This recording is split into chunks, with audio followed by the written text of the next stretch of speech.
yang pastinya kita akan kupas tuntas tentang hukum ketenagakerjaan.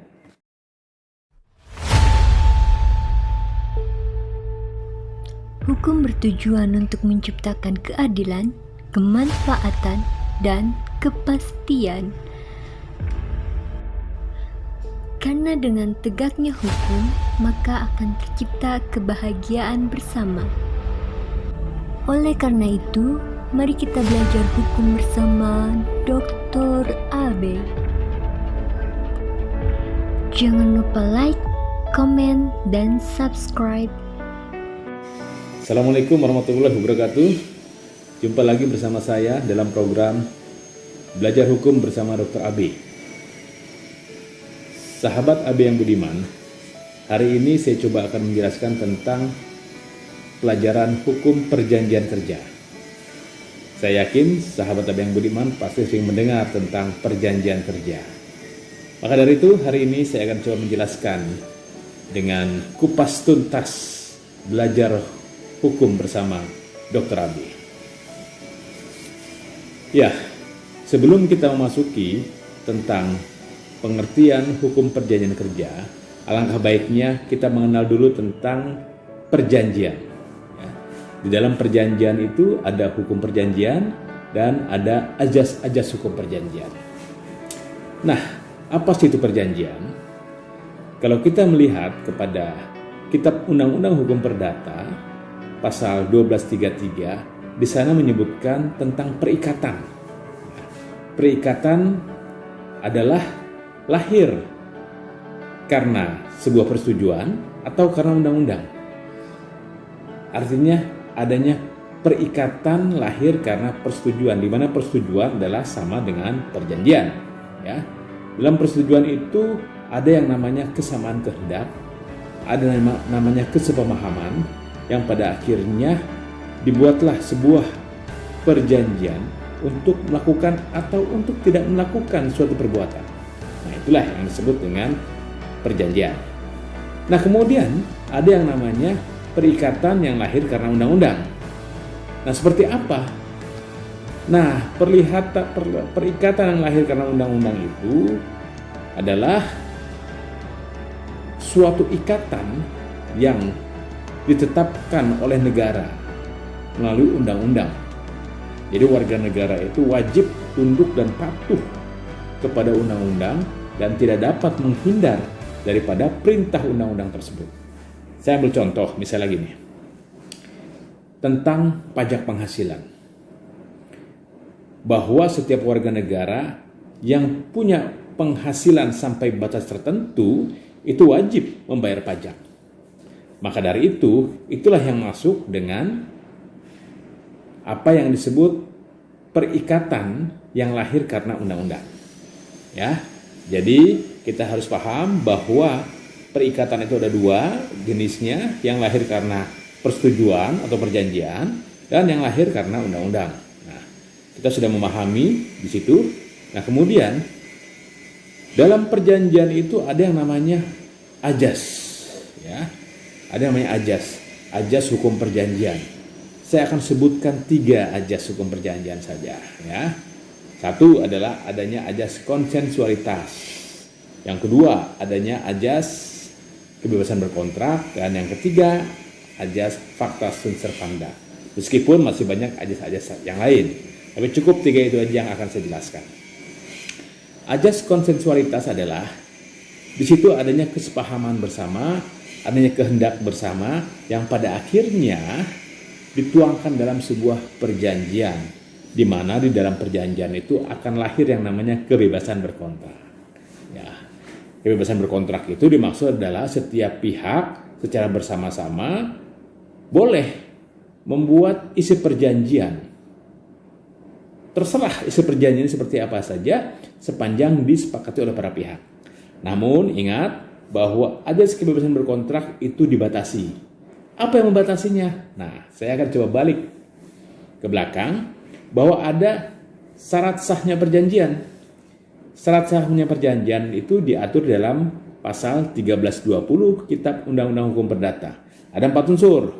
1, adanya kesepakatan. 2, adanya kecakapan, 3 adanya persoalan atau objeknya, dan yang keempat adanya kausa halal. Kausa halal itu adalah tidak bertentangan dengan undang-undang, tidak bertentangan dengan kesusilaan, dan tidak bertentangan dengan norma. Sehingga yang tadi saya katakan bahwa kebebasan berkontrak itu tidak boleh bertentangan dengan undang-undang. Nah, itu di unsur keempat tadi, syarat sahnya perjanjian. Ya. Nah, kemudian yang terakhir ada yang namanya ajas facta sunt servanda. Ajas facta sunt servanda itu adalah ajas kepastian hukum, di mana ditegaskan pada pasal 1338 Kitab Undang-Undang Hukum Perdata, menyebutkan bahwa semua perjanjian yang dibuat dengan itikat baik dan disepakati maka menjadi undang-undang bagi yang membuatnya. Ya. Jadi kesepakatan sudah dibuat, sudah ditandatangani bersama-sama, itu menjadi undang-undang bagi yang membuatnya. Artinya, perjanjian tersebut mempunyai kedudukan sama dengan undang-undang sepanjang tidak bertentangan dengan undang-undang. Ya. Nah, sudah paham ya tentang perjanjian. Itulah hukum perjanjian pada intinya. Nah, sekarang kita akan masuk kepada perjanjian kerja. Nah, di dalam perjanjian kerja, saya akan coba kilas menjelaskan tentang perjanjian kerja berdasarkan Kitab Undang-Undang Hukum Perdata.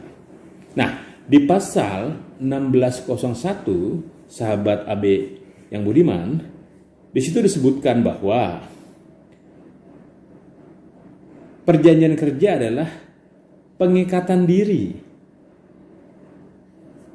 pihak buruh kepada majikan.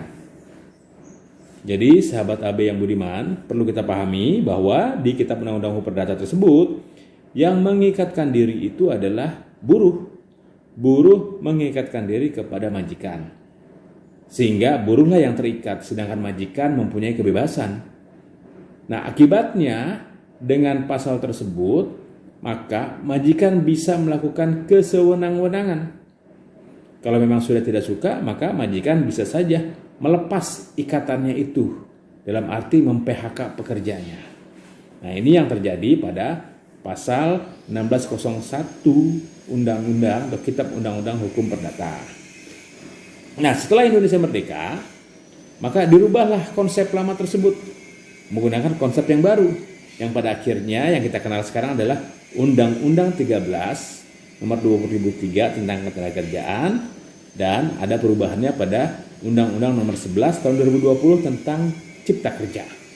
Nah, sahabat AB yang budiman, di sana disebutkan bahwa perjanjian kerja adalah perjanjian antara pekerja dengan pengusaha atau pemberi kerja. Nah, kita harus garis bawahi di sini adalah perjanjian antara pekerja dengan pengusaha. Artinya, perjanjian ini mengikatkan kedua belah pihak, bukan satu pihak lagi, ya, mengikat kedua belah pihak, yaitu diikatnya pekerja dan diikatnya pengusaha dalam satu perjanjian, ya, dalam satu perjanjian. Nah, inilah yang disebut pada akhirnya adanya azas keseimbangan di sini sebenarnya. Azas keseimbangan, masing-masing mengikatkan diri, sehingga bisa dikatakan bahwa perjanjian kerja itu sejatinya adalah pertukaran hak dan kewajiban. Di sana ada haknya pekerja, ada kewajibannya pekerja, ada haknya pengusaha, dan ada kewajibannya pengusaha. Sehingga perjanjian kerja itu merupakan pertukaran hak dan kewajiban. Nah, sahabat AB yang budiman, syarat sahnya perjanjian,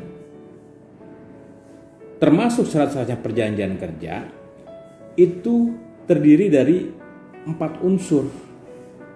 Kalau perjanjian, syarat sahnya adalah 1, yang tadi saya katakan, adanya kesepakatan, adanya kecakapan, adanya objeknya, dan adanya kausa halal. Kemudian kalau perjanjian kerja itu diatur di pasal 52 Undang-Undang 13 2003, sama dengan Undang-Undang Kitab Undang-Undang Hukum Perdata tadi. Itu adanya kesepakatan, adanya kecakapan, adanya pekerjaan tertentu. Pekerjaannya harus ada. dan pekerjaan tersebut tidak bertentangan dengan undang-undang.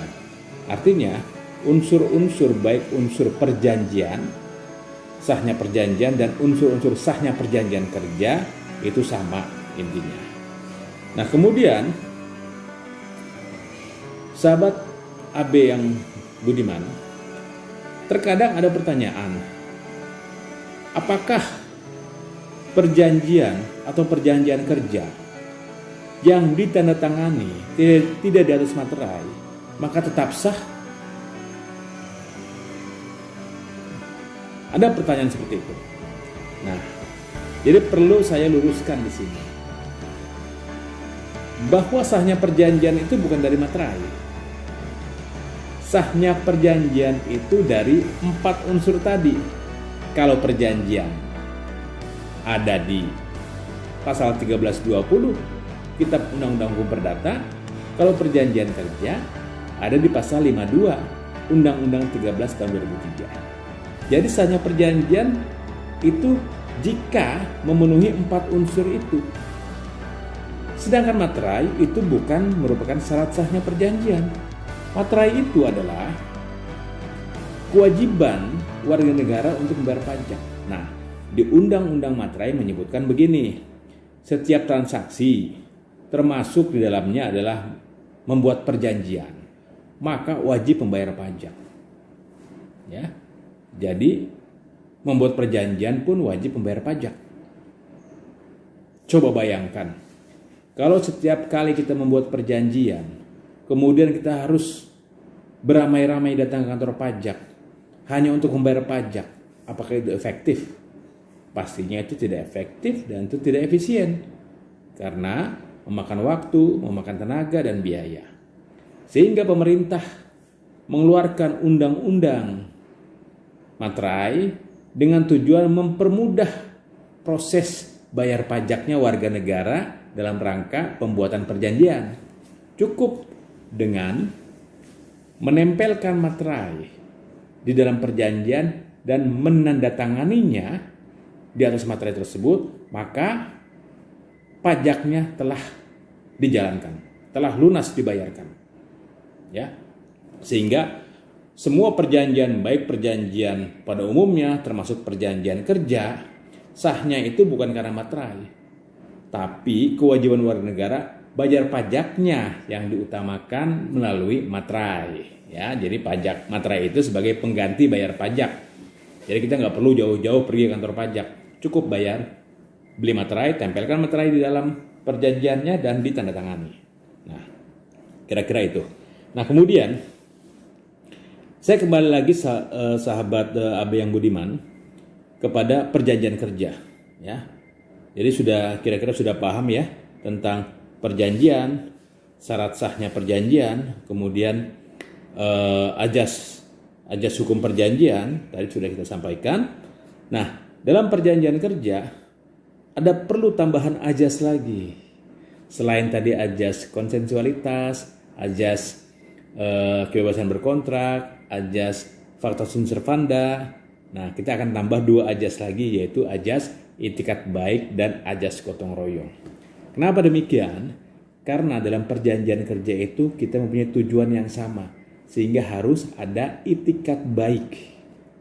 Ya, harus ada itikat baik. Kemudian, kenapa harus ada ajas gotong royong? Karena sejatinya perjanjian kerja itu adalah menciptakan kebahagiaan bersama. Ya, menciptakan kebahagiaan bersama. Yang bahagia adalah yang berjanji. Tapi sejujurnya bukan hanya yang berjanji saja yang bahagia, termasuk seluruh stakeholder harus bahagia. Siapa tuh stakeholder? Stakeholder itu adalah segala pihak yang terdampak dari adanya perjanjian kerja tadi. Ada lingkungan, ada pemerintah, itu merupakan stakeholder. Selain mereka yang berjanji, ada lingkungan sekitar, ada pemerintah. Itu merupakan stakeholder. Yang mereka pun harus mendapatkan kebahagiaan bersama. Pemerintah melalui pajaknya. Pemerintah juga bahagia melalui keharmonisan dalam bekerja. Ya. Kemudian lingkungan juga mendapatkan keuntungan dari adanya pekerjaan di sana. Artinya, perjanjian kerja itu adalah menciptakan kebahagiaan bersama. Oleh karena itu, sahabat Abang Budiman, saya mengajak kepada sahabat Abang Budiman, pekerja, buruh, dan pengusaha untuk selalu menjaga keharmonisan dan menjalankan isi perjanjian dengan penuh itikat baik. Karena sekali lagi bahwa perjanjian kerja diciptakan untuk menciptakan kebahagiaan. Sekali lagi, perjanjian kerja dibuat untuk menciptakan kebahagiaan bersama. Kebahagiaan para pihak yang berjanji, kebahagiaan lingkungan, kebahagiaan pemerintah, kebahagiaan rakyat Indonesia. Itulah karena kebahagiaan itu merupakan perintah dari Ilahi. Sehingga sekali lagi, jangan sampai lupa setiap melakukan perjanjian bahwa perjanjian itu dibuat untuk menciptakan kebahagiaan bersama. Demikian sahabat Abang Budiman untuk pertemuan kali ini. Kita jumpa lagi pada episode selanjutnya yang pastinya kita akan kupas tuntas tentang hukum ketenagakerjaan. Assalamualaikum warahmatullahi wabarakatuh.